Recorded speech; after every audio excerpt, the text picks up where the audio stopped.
Galera, agora aqui nós temos alguns macetes que eu acho interessante, que faz você perder pouquíssimo tempo quando vai fazer questões vestibulares. São esses macetes. O que acontece com as constantes de equilíbrio quando a gente mexe com a equação? Porque, veja, nós já sabemos o que? Eu estou colocando uma reação bem simples para a gente poder analisar. A gerando B. Se eu montasse a constante de equilíbrio, chamando de K1, seria a concentração do meu produto, que é o B, elevado ao coeficiente, que é quanto aqui, gente? O coeficiente é 1? Então aqui vai estar elevado a 1. Ó. Dividido pelo meu reagente, é elevado a 1 também. Então eu vou chamar K1, essa constante, que é B sobre A. Então o que acontece quando tu pega uma reação que está em equilíbrio e você multiplica por um valor qualquer? Dobra, triplica. O que vai acontecer? Tem aluno que vai matar a cabeça construindo a constante. Se chegar no dia do vestibular, você não pode perder tempo com isso. Olha como é simples. Vamos fazer a dedução matemática. Se eu multiplicar uma equação por x, eu vou multiplicar tanto a quanto b por x, certo? Quando eu montar essa nova constante, não vai ter que estar elevado aos coeficientes. Então vai ficar b elevado ao coeficiente que é x, e o a elevado ao coeficiente que é x também. Ora, mas se tanto b quanto a está dividido por x, eu posso colocar tudo isso em parênteses, não posso? Não vai ficar b sobre a elevado a x? Mas, gente, o que é b sobre a? Não foi o que eu chamei lá em cima de K1? Então vai ficar o quê? K1 elevado a quem? A x. Não entendi, Marlos. Digamos que eu tivesse essa reação A, B e eu dobrasse. Ficasse 2A e 2B. Quem seria a nova constante? Seria a constante que eu tinha antes elevado ao quadrado. Se eu tivesse triplicado 3A e 3B, a minha nova constante seria a constante que eu tinha antes elevado ao cubo. Então, se você duplicar uma reação, você eleva a constante ao quadrado. Se você triplicar a reação, você eleva a constante ao cubo. E assim por diante. Então, o que você multiplicar na equação, você vai elevar como expoente a tua constante. Certo? Mas, e se eu dividir? Mesmo esquema. Se eu dividir por y, é como se eu estivesse multiplicando por 1 sobre y, certo? Por exemplo, dividir a equação A e B por 2 é como se estivesse multiplicando por 1 meio. Não é isso não? Então, se eu dividir A por y e B por y, eu vou estar multiplicando 1 sobre y vezes A, 1 sobre y vezes B. Ora, quem é a constante dessa equação bem aqui, que eu dividi? É o produto elevado ao coeficiente, que agora é 1 sobre y. E o A elevado ao coeficiente, que também é 1 sobre y. Então vai ficar ó, 1 sobre y, 1 sobre y. Botando tudo entre parênteses, eu vou ter B sobre A elevado a quem? 1 sobre y, certo, gente? Agora, turma, o que é levar a um expoente fracionário? O que é levar um valor, se eu digo assim, x elevado a A sobre B, o que é isso? É a mesma coisa fazer o quê? Raiz de quê? De x elevado a A, e aqui dentro, aqui o índice sendo o quê? B.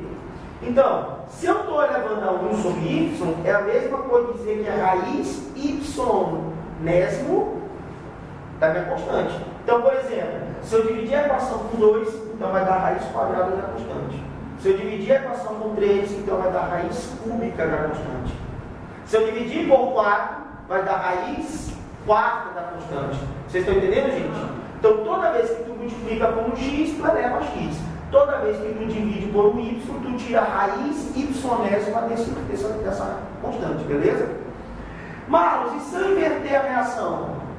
Se a reação é A para B e agora fica B para A. Quando tu inverte uma reação, o teu numerador passa a ser denominador e vice-versa. Então, tua constante, que era para ser B sobre A, da A sobre B, é como se eu tivesse invertido a constante. Então, quando você inverte uma reação, você pega e inverte a constante. Aonde eu quero deixar o negócio claro? É bom sempre fazer um sobre, porque a gente erra muitas vezes com esse negócio de inversão. Por exemplo, suponha que K1 fosse 2 vezes 10 a menos 5. Quem vai ser K2? Seria 1 sobre 2 vezes 10 a menos 5. Que daria como K2? Quanto é 1 dividido por 2? 0,5. O 10 a menos 5 soma. Vai 10 a quinta. 0,5 vezes 10 a quinta é 5 vezes 10 a quarta. Olha como é totalmente diferente o valor. Então, enquanto aqui, mas se fosse só 10 a menos 5, aí não. Se fosse só a potência de 10, quanto é o inverso de 10 a menos 5? 10 a quinta. Mas se tiver um númerozinho multiplicando, eu aconselho os senhores botar 1 sobre a constante e fazer a divisão, que não é errado. Então, invertendo na equação, tu pega a tua constante e inverte ela. Fica 1 dividido por essa constante. Certo? Aí tu faz a divisãozinha e tu encontra o valor. Agora, aqui dá um macete mais legal. Somando as equações, suponha que eu tenho uma reação em equilíbrio que seja A gerando C. Aí na prova ele te pede essa constante. Só que ele não te dá essa constante. O que ele te dá? Uma reação A gerando B com uma certa constante e uma reação B gerando C, que é uma certa constante. Beleza? Só que veja bem, galera.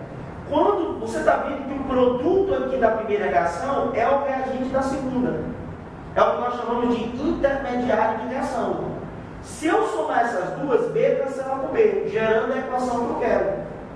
Ora, quem seria a constante da equação que eu quero?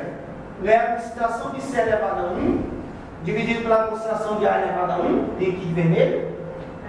Agora, vamos imaginar que K1 é quem? K1, essa K1 é B sobre A. E K2 quem é? É C sobre B.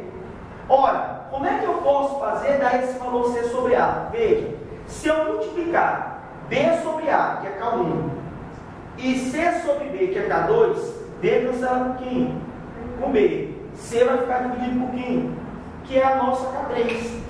Em outras palavras, quando você soma duas equações para dar uma terceira, a constante da terceira não é a soma de K1 mais K2. Não vai fazer isso como se fosse ΔH, gente. ΔH a gente diz assim, olha, somando a primeira equação com a segunda para dar uma terceira, qual vai ser o ΔH da terceira? ΔH da primeira é uma da segunda. Aqui não é ΔH, é constante. Então, quando você soma duas equações intermediárias para dar uma equação principal, a tua constante não é a soma, mas sim o produto das duas constantes. Então, no caso, se aquele me desse um valor para K1 e um valor para K2, e eu somando as duas me dá a terceira reação, você multiplica K1 com K2. Beleza, gente?